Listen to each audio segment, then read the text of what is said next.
चाहे कोई भी मनुष्य हो। आप जो पाप करते हो उसके कारण अपराध बोध होता रहता है। पाप के कारण शांति भंग हो जाती है। पाप ही मनुष्य की सबसे बड़ी समस्या है।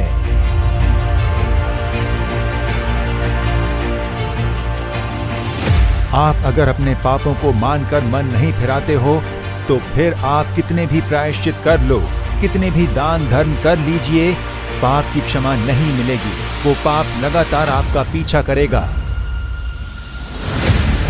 बस खेल खेल में शराब पीने लगा था, खेल खेल में इस नशे का सेवन करने लगा था। आज जीवन बर्बाद हो गया है, अब उसे छोड़ नहीं पा रहा हूं। आपकी बीमारियों को चंगा करने के लिए 2000 साल पहले वो क्रूज पर घायल हुए। वो उनका आप पर प्रेम था।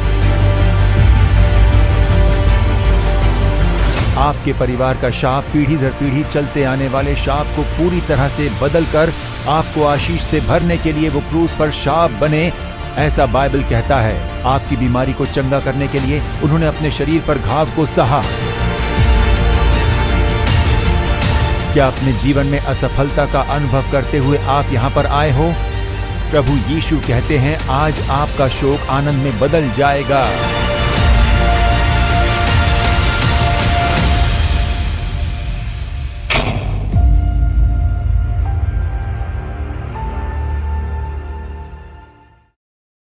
मेरे प्रियजनों, परमेश्वर प्रभु यीशु मसीह के सामर्थ्यशाली नाम में आप हर एक का प्यार भरा अभिवादन करने में हमें बहुत खुशी हो रही है।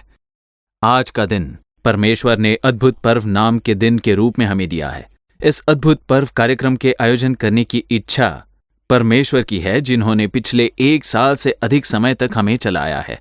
इस अद्भुत पर्व कार्यक्रम के द्वारा परमेश्वर अनेक लोगों के जीवन में चमत्कार करके उन्हें खुशियों से भर रहे हैं। आज के दिन आप भी इस अद्भुत पर्व कार्यक्रम में सहभागी होने परमेश्वर ने आपके लिए द्वार खोले हैं और इस कार्यक्रम को देखने के लिए प्रभु ने आप पर उनकी कृपा बरसाई है। आज भी परमेश्वर आप हर एक के जीवन में चमत्कार करने वाले हैं। इस प्रसारण के माध्यम से हजारों हजार लोग इस कार्यक्रम से जुड़े हैं। हर एक का यीशु छुड़ाता है सेवकाई के द्वारा प्रेम के साथ स्वागत करने में हमें बहुत ही खुशी हो रही है। कई तरह की समस्याएं, दुख और वेदनाएं, और क्या आप आंसुओं के साथ इस कार्यक्रम को देख रहे हो? चिंता ना करें, आज परमेश्वर आपके जीवन में एक अद्भुत कार्य करेंगे। आपका मन और आपके विचार भटकने ना पाए, इसीलिए परमेश्वर की उपस्थिति में प्रार्थना के साथ, विश्वास के साथ इंतजार करें। परमेश्वर आज के दिन आपके लिए एक बहुत बड़ा चमत्कार करके आपको खुशियों से भरेंगे।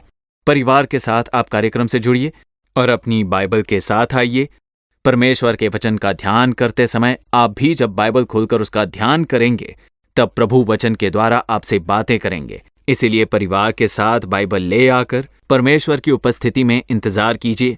आप चाहे जिस किसी देश से जुड़े हो, जिस किसी राज्य से आप इस कार्यक्रम को देख रहे हो, आप जहां कहीं पर भी हो वहां प्रभु है, उनकी उपस्थिति है। जहां 2 या 3 मेरे नाम में इकट्ठा होते हैं वहां मैं उनके बीच में होता हूं, ऐसा कहने वाले प्रभु आपके बीच में हैं। और जानते हो क्यों? आपके लिए अद्भुत कार्य करने के लिए, आपके शोक को आनंद में बदल देने के लिए बिल्कुल आपके पास में हैं। तो वो निश्चय ही आपके लिए चमत्कार करके आपको खुशियों से भरेंगे। सिर्फ हमें ही भलाई प्राप्त हो उतना काफी नहीं, दूसरों को भी वो मिलनी चाहिए। इसलिए आपके सगे संबंधी या आपके दोस्तों को जो परेशानी में हैं, बीमारी में हैं, वेदनाओं में हैं, उन्हें तुरंत इस कार्यक्रम के बारे में बताइए कि इस प्रकार का एक कार्यक्रम आ रहा है। आप देखिए पिछले दिनों में आप लोगों ने काफी गवाहियां सुनी हैं। किसी ने उनको इसके बारे में बताए, इसलिए उन्होंने वो कार्यक्रम देखा और परमेश्वर से चमत्कार को पाया है। तो जब आप किसी को इस कार्यक्रम के बारे में बताते हो तब वो भी चमत्कार को पा लेंगे।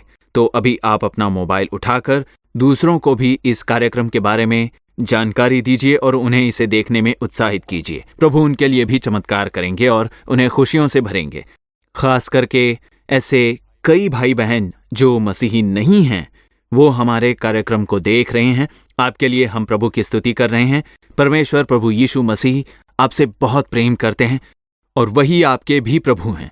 इस कार्यक्रम को देखने के लिए उन्होंने आपको उत्साहित किया है। आज वो आपसे बातें करेंगे और आपके लिए चमत्कार करेंगे। आपका शोक आनंद में बदल जाने वाला है। जो बच्चे प्रार्थना विनती भेजने वाले हैं उनके लिए विशेष रूप से हम लोग प्रार्थना करने वाले हैं।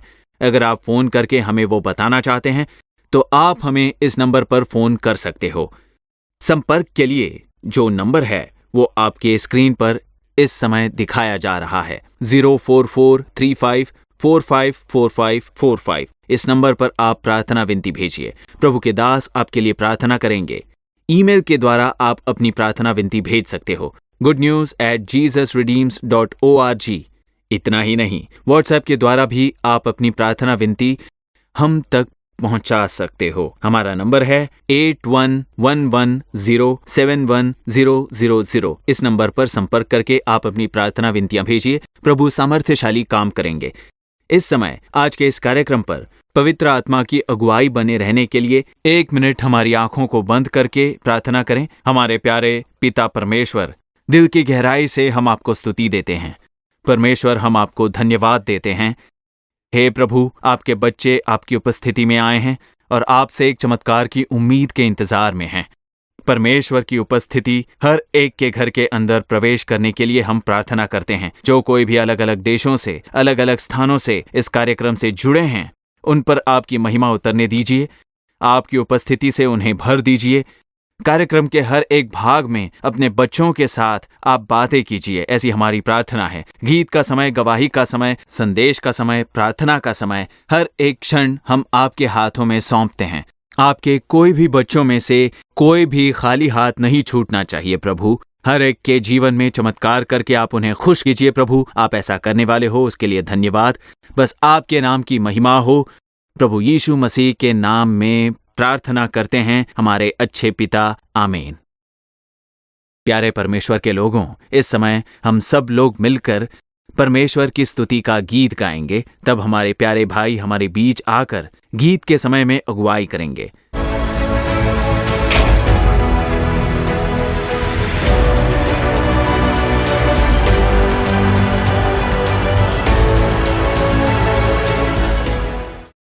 हमारे जीवित प्रभु यीशु मसीह के नाम से इस मिरेकल फेस्टिवल में मैं आपका स्वागत करता हूँ। प्रभु यीशु मसीह आज, कल और युगानुयुग एक सा रहने वाला परमेश्वर है। बाइबल का प्रभु यीशु मसीह आज भी जीवित है, जो आपके ज़िंदगी में एक चमत्कार को आज देने जा रहा है।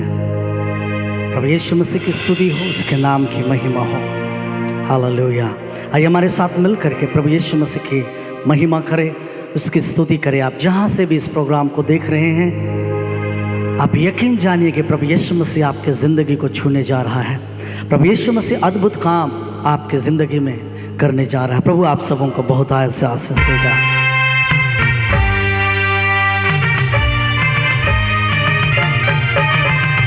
यीशु हम सबों से इतना प्यार किया कि उसने अपना इकलौता पुत्र को दे दिया, ताकि जो कोई विश्वास करे और नाश न हो, परंतु अनंत जीवन को पाए।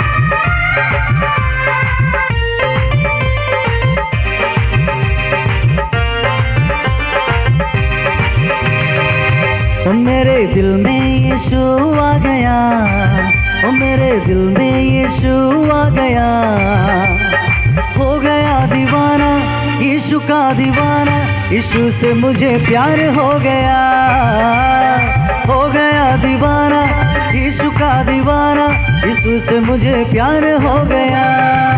ओ मेरे दिल में यीशु आ गया, ओ मेरे दिल में यीशु आ गया, मैं हो गया दीवाना यीशु का दीवाना, यीशु से मुझे प्यार हो गया, हो गया दीवाना यीशु का दीवाना, यीशु से मुझे प्यार हो गया। हम सारे लोगों से प्रभु यीशु मसीह प्यार करता है। आप जिस भी जाति या जिस भी समुदाय से हैं, प्रभु यीशु मसीह आपको प्यार करता है। उसने आपके लिए अपना जान दिया है। वो आपसे बेहद प्यार करता है। आपको गले से लगाने के लिए आपको पुकारता है।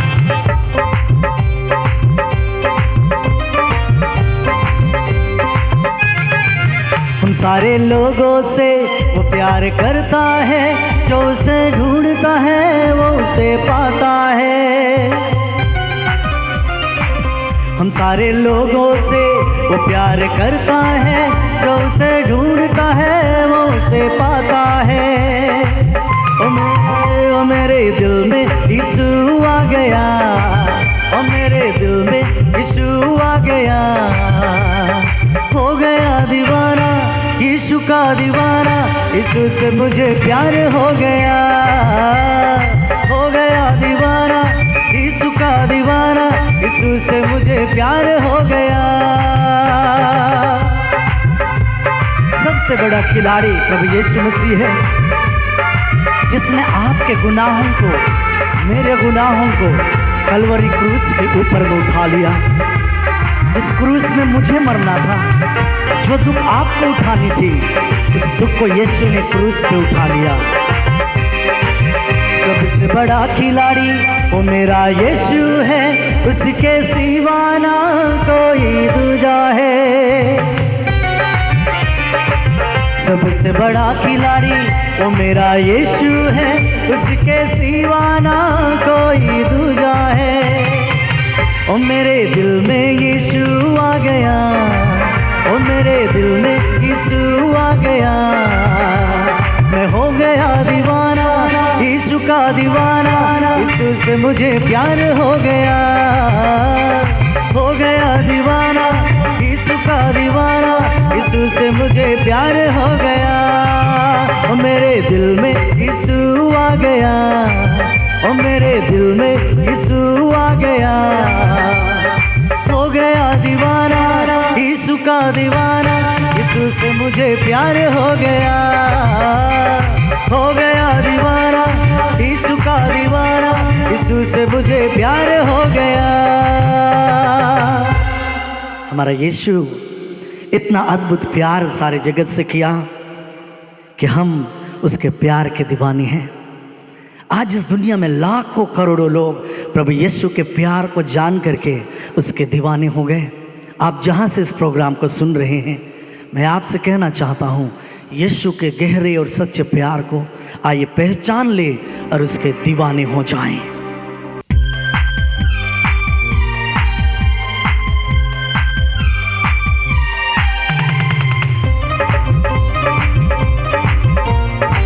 अद्भुत परमेश्वर है, वो जिंदा खुदा है, वो बादशाह है, वो यहोवा जिंदा खुदा है।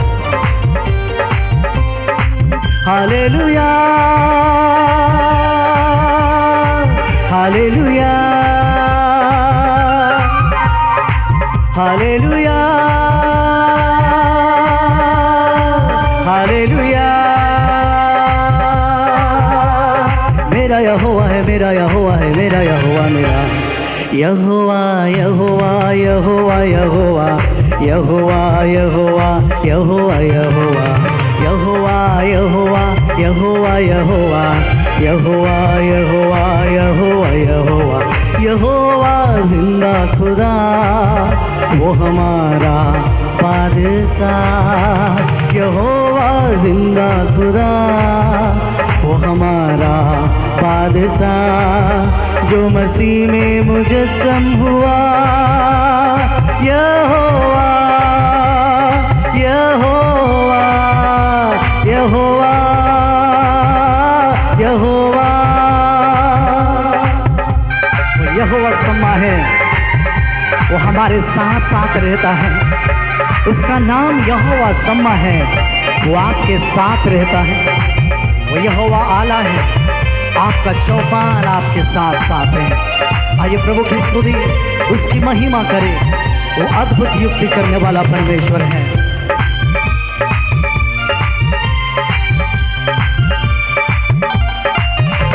यहोवा सम्मा भी तू, जो रहता साथ साथ। यहोवा आला भी तू, मेरा चौपान साथ साथ। वो हमारे साथ साथ रहता है। यहोवा सम्मा भी तू, मैं रहता साथ साथ। यहोवा आला भी तू, मैं